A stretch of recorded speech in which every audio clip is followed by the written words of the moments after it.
السلام علیکم ورحمۃ اللہ وبرکاتہ۔ مدنی قاعدہ سبق نمبر 7 ویڈیو نمبر 18۔ اس سے پہلے 6 اسباق گزرے ہیں اور گزشتہ نشست میں ہم نے ان 6 اسباق کے نام اور ان کے موضوع دیکھے تھے کہ کون کون سے موضوع اس سے پہلے گزرے ہیں، اور ابھی یہ سبق نمبر 7 ہے جس کی تیاری کرنی ہے، اور اس کے لیے ہم نے اس سے گزشتہ نشست میں اس کی تشریح کو پڑھ لیا تھا، اور ہم نے کہا تھا آئندہ نشست میں اس تشریح کا خلاصہ نکالیں گے۔ تو یہاں تشریح کے اندر جو ہدایات دی گئی ہیں ان کو پڑھ کے 6 ہدایات ہیں، ہم ان کا خلاصہ دیکھتے ہیں، اور ہم یہ دیکھیں گے کہ ان 6 ہدایات میں کون کون سا اہم نقطہ ہر ہدایت میں بیان کیا گیا۔ تو شروع کرتے ہیں۔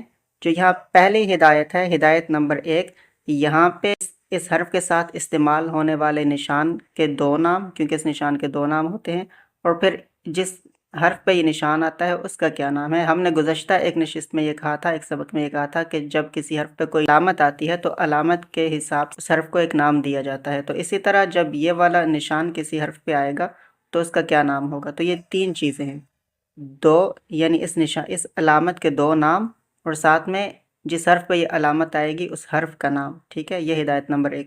ہدایت نمبر 2 میں اس علامت یعنی متعلقہ علامت کو پڑھنے کا طریقہ۔ ہدایت نمبر 3 میں حروف مدہ کی تعداد۔ ہدایت نمبر 4 میں حروف مدہ کی پہچان کہ مدہ حرف کو کیسے پہچانا جائے گا، اور ہدایت نمبر 5 حروف مدہ کو یا حرف مدہ کو مدہ حرف کو ادا کرنے کا طریقہ اور مقدار، اور 6ٹی ہدایت میں حروف مدہ کو جوڑ اور ہجوں سے پڑھنے کا طریقہ ہو کہ حروف مدہ جوڑ اور ہجوں سے کیسے پڑھے جاتے ہیں۔ تو یہ ہیں آج کی 6 ہدایات۔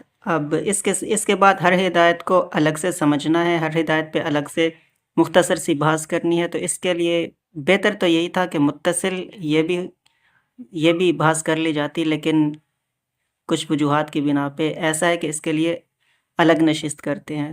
تو ہر ہدایت پہ الگ سے بحث انشاءاللہ آئندہ نشست۔